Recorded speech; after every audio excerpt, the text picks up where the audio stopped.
Welcome back सुप्रभात news Chhattisgarh. आइए जानते हैं छत्तीसगढ़ की 25 फटाफट बड़ी खबरों को।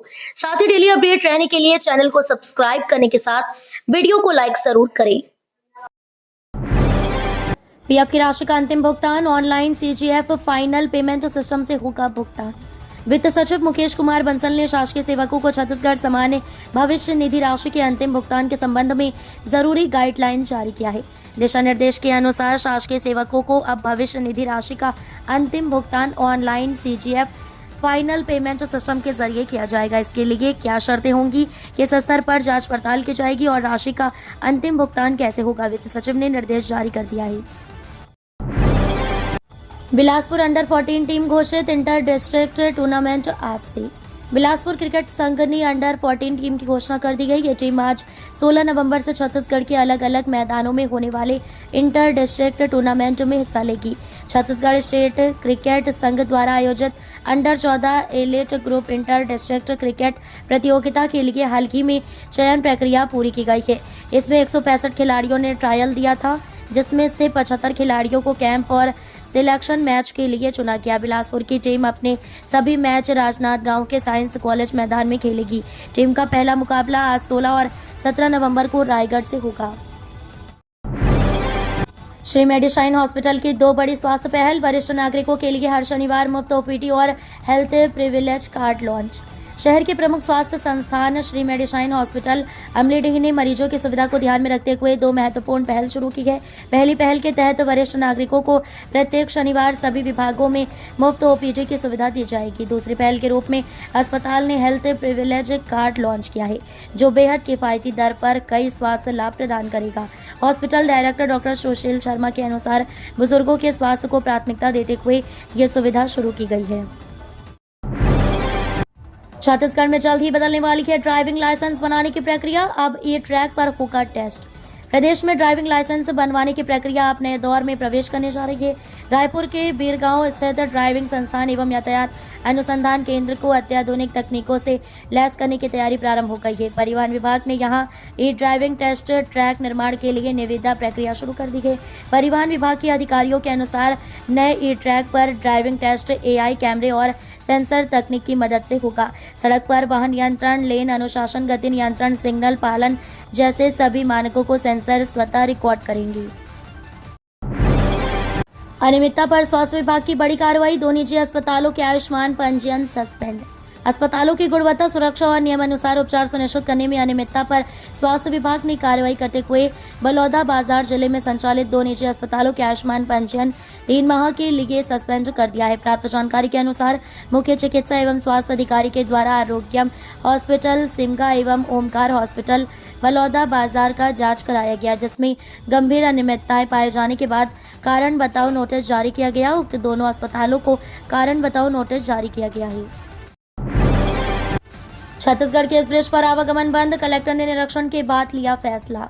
पंतोरा क्षेत्र के देवरी पिकनिक स्पॉट में लगातार होने वाले हादसों को देखते हुए कलेक्टर जन्मेजय महोबे और एसपी विजय पांडे ने मौके पर जाकर निरीक्षण किया। निरीक्षण के बाद ब्रिज को आवागमन के लिए बंद करने का फैसला लिया गया है। ये बड़ा फैसला इस वजह से लिया गया ताकि पर्यटक डेंजर पॉइंट तक न पहुंचे और किसी अप्रिय घटना से बचा जा सके। इसके साथ ही देवरी पिकनिक स्पॉट पर नदी मित्र भी तैनात किए जाएंगे, जो हसदेव नदी के भीतरी क्षेत्र में जाने वालों को रोकेंगे और उन्हें पहले हो चुकी घटनाओं के बारे में जागरूक करेंगे। छत्तीसगढ़ में बनी पहली हिंदी फिल्म जानकी ओटीटी में होगी रिलीज। छत्तीसगढ़ में बनी पहली हिंदी फिल्म जानकी पिछले कुछ महीनों से विवादों में चल रही थी। सेंसर बोर्ड ने इस फिल्म की रिलीज पर रोक लगा दिया था। वहीं अब जल्द ही ये फिल्म एनवाई फिल्म से ओटीटी में रिलीज होने जा रही है। बता दें कि फिल्म के प्रोड्यूसर मोहित साहू ने अपने फेसबुक पर एक पोस्ट शेयर करके सभी को जानकारी दिया है कि फिल्म जानकी, जो पहले 13 जून को रिलीज होने वाली थी, वो अब 21 नवंबर को रिलीज होगी। भूपेश बोले मतदाताओं की फोटोकॉपी का खर्च निर्वाचन आयोग उठाए। छत्तीसगढ़ में चल रही एसआईआर प्रक्रिया को लेकर कांग्रेस ने अब एक नई मांग रखी है। पार्टी का कहना है कि राज्य के दूरदराज ग्रामीण और आदिवासी इलाकों में रहने वाले मतदाता फोटो खिंचवाने और फोटोकॉपी कराने में सक्षम नहीं है। ऐसे में इन सुविधाओं की जिम्मेदारी निर्वाचन आयोग को लेनी चाहिए। कांग्रेस पहले की SIR प्रक्रिया को 3 महीने बढ़ाने की मांग कर चुकी है। अब नई मांग है कि गरीब और दूरस्थ क्षेत्रों के मतदाताओं को देखते हुए आयोग को फोटो और फोटोकॉपी की व्यवस्था मुफ्त में करनी चाहिए। AWS और LIG भवनों के विक्रय नियमों में संशोधन। छत्तीसगढ़ गृह निर्माण मंडल द्वारा संचालित दीनदयाल आवास योजना, अटल आवास योजना, अटल विहार योजना तथा नवा रायपुर मुख्यमंत्री आवास योजना के तहत भवनों फ्लैटों के विक्रय नियमों में मंत्रिपरिषद द्वारा महत्वपूर्ण संशोधन अनुमोदित किए गए हैं। इन संशोधनों के उद्देश्य अविकृत भवनों का प्रभावी उपयोग सुनिश्चित करना तथा अधिक से अधिक नागरिकों को आवास उपलब्ध कराना है। नए प्रावधानों के अनुसार AWS एवं LIG वर्ग के जिन भवनों फ्लैटों का 3 बार विज्ञापन के पश्चात भी विक्रय नहीं हुआ है, उन्हें अब निर्धारित पात्र हितग्राहियों के अतिरिक्त किसी भी आय वर्ग के इच्छुक नागरिकों को विक्रय किया जा सकेगा। बलरामपुर में 102 नक्सल की अवैध लकड़ी पकड़ाई। वन विभाग ने 2 घरों में की कार्रवाई। बलरामपुर वन विभाग ने अवैध साल चलान के खिलाफ बड़ी कार्रवाई की है। वन परिक्षेत्र बलरामपुर के बीट कपिल देवपुर में सर्च वारंट के तहत 2 स्थानों पर दबिश देकर कुल 102 नग साल की लकड़ी जब्त की गई।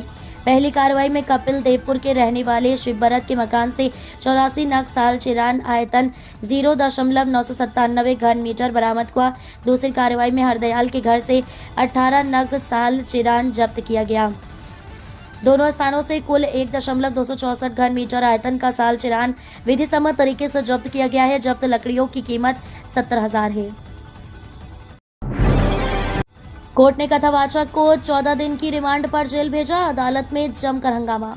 बिलासपुर जिले में कथावाचक आशुतोष शैतान को तखतपुर थाना पुलिस ने शनिवार 15 नवंबर को गिरफ्तार कर लिया है। इसके बाद कथावाचक आशुतोष महाराज को कोर्ट में पेश किया गया है, जहां से उन्हें 14 दिन की रिमांड पर जेल भेज दिया गया है। इस दौरान कोर्ट परिसर में कथावाचक के समर्थकों ने जमकर हंगामा किया। कथावाचक आशुतोष पर सतनामी समाज के खिलाफ आपत्तिजनक टिप्पणी करने का आरोप लगा था। मामले में समाज के लोगों ने शिकायत दर्ज कराई थी, जिसके बाद पुलिस ने कार्रवाई की। कथावाचक ने गिरफ्तारी से पहले वीडियो जारी कर माफी भी मांगी थी, लेकिन उसके बावजूद मामला गंभीर होने के चलते पुलिस ने FIR दर्ज कर उन्हें पकड़ लिया। जांजगीर चांपा में हसदेव और महानदी रेत घाटों के लिए आए 1,500 आवेदन। छत्तीसगढ़ के जांजगीर चांपा जिले के लाइफ स्टाइल हसदेव नदी और महानदी के रेत घाटों की ऑनलाइन नीलामी प्रक्रिया शुरू हो गई है। रेत घाटों की नीलामी होने से अब रेत के अवैध उत्खनन और परिवहन पर रोक लगेगी। वहीं सरकार को होने वाले राजस्व हानि भी रुकेगी। जांजगीर चांपा जिले के 3 रेत घाटों के लिए 1551 ऑनलाइन आवेदन आए, जिससे शासन को 1,51 लाख रुपए राजस्व प्राप्त हुआ है। जांजगीर चांपा जिले में रेत घाटों की नीलामी प्रक्रिया इस बार पूरी तरह डिजिटल होकर सुर्खियों में है।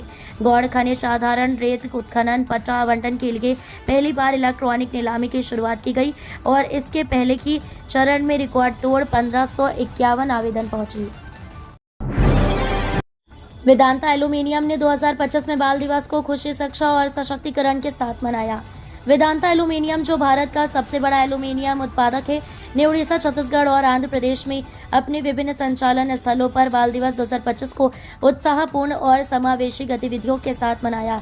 इन कार्यक्रमों ने शिक्षा सहायता, सांस्कृतिक गतिविधियों, खेल और कौशल विकास पर केंद्रित विविध पहलों के माध्यम से 9,000 से अधिक बच्चों तक पहुंच बनाई, जिससे वेदांता की युवा मनों को सशक्त बनाने की प्रतिबद्धता और मजबूत हुई। अपने व्यापक CSR विजन के तहत वेदांता एल्यूमीनियम लगातार शिक्षा, स्वास्थ्य, खेल और भविष्य के कौशल के माध्यम से बच्चों के संपूर्ण विकास में निवेश कर रहा है। छत्तीसगढ़ में अंतिम सांसें ले रहा नक्सलवाद। CM साय बोले, 2 वर्षों में 2,000 नक्सलियों ने किया सरेंडर। छत्तीसगढ़ के मुख्यमंत्री विष्णुदेव साय ने कहा कि पिछले 2 वर्षों में 2,000 से अधिक नक्सलियों ने हथियार डाल दिए हैं और राज्य में नक्सलवाद अपनी अंतिम सांसें ले रहा है।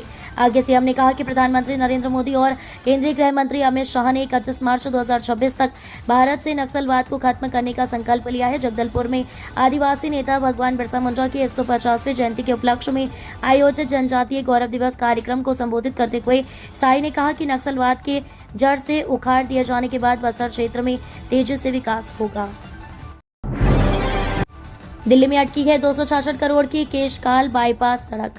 बस्तर की लाइफलाइन कहे जाने वाले हाईवे क्रमांक 30 में केशकाल घाट के विकल्प के रूप में 266 करोड़ रुपए की लागत से बनने वाली 4 लेन सड़क 7 साल बाद भी अधूरी पड़ी है।